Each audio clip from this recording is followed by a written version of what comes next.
Hey, what's up guys? Welcome back to my channel. So this video is a bit long overdue.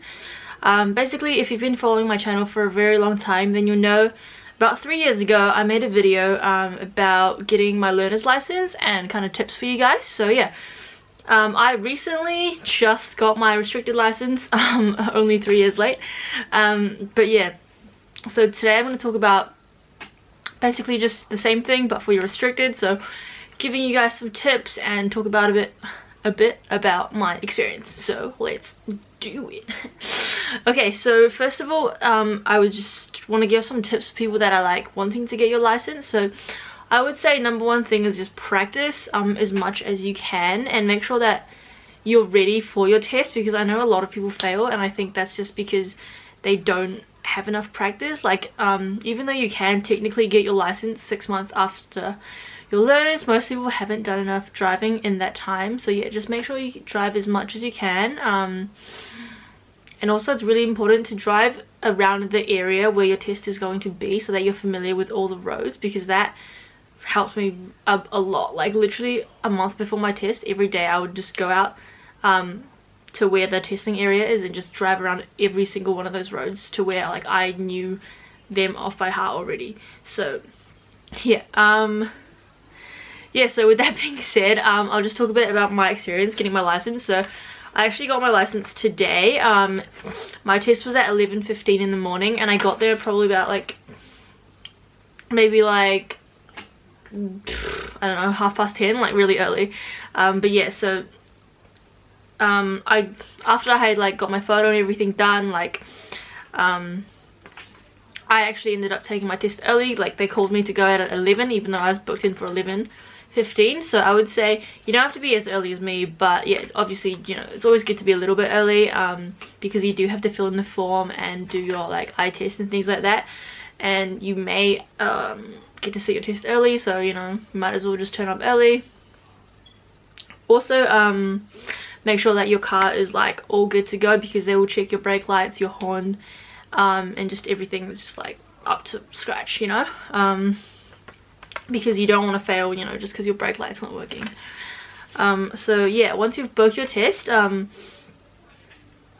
basically one thing I would recommend is getting a driving instructor, because they helped me a lot. Like they fixed all my little mistakes that like my parents didn't really know. So yeah, it's really helpful to get a driving instructor, even if it's just one lesson before your test. They'll fix like all your tiny mistakes. So with my test, I honestly didn't think I did like that well. Like I thought I messed up my parallel parking, like I was too far away from the curb. But yeah, apparently I passed with flying colors. Like I literally asked them what I did wrong and they said there was no critical errors. So yeah, I think the only thing was they were really strict about looking like mirror checks, head checks and things like that, and I was literally like sitting in my test, I was just like moving my head like the whole time, and apparently I still didn't do it enough. So yeah, make sure you have your mirror checks and your head checks down packed, and always, I mean, like if you're not sure, it's always better to check just in case. So yeah, with that being said, basically just some final tips for you guys. So just like I said before, it really just comes down to practice, especially around where your test is going to be. Make sure that you're familiar with the area, all this the speed limits and like all the giveaways and things like that. And also it's one thing that I found quite helpful is driving on the motorway before your test. Even though, you know, sometimes for the test like the max speed I had to go was like 70, it's always good to get that practice driving at 100 k's, because then afterwards like driving normally is just going to feel like a breeze.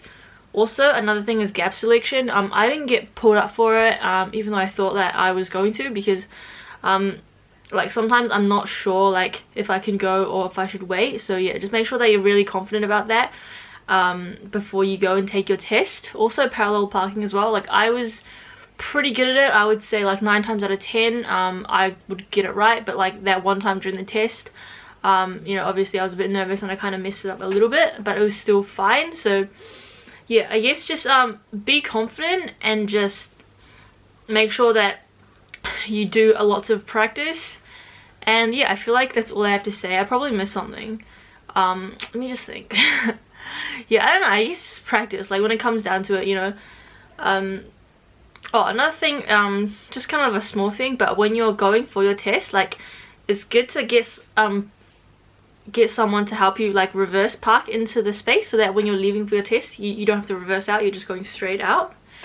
And yeah, just make sure that you do lots of mirror checks. Every time you turn, you look into the middle mirror, and every time you like change lanes or merge lanes or anything like that, you just head check.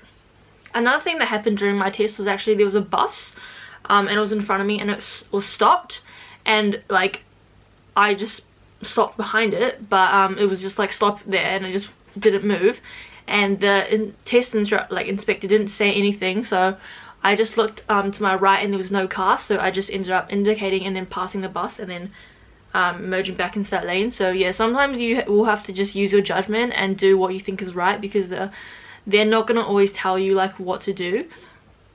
But yeah, I hope you guys enjoyed this video.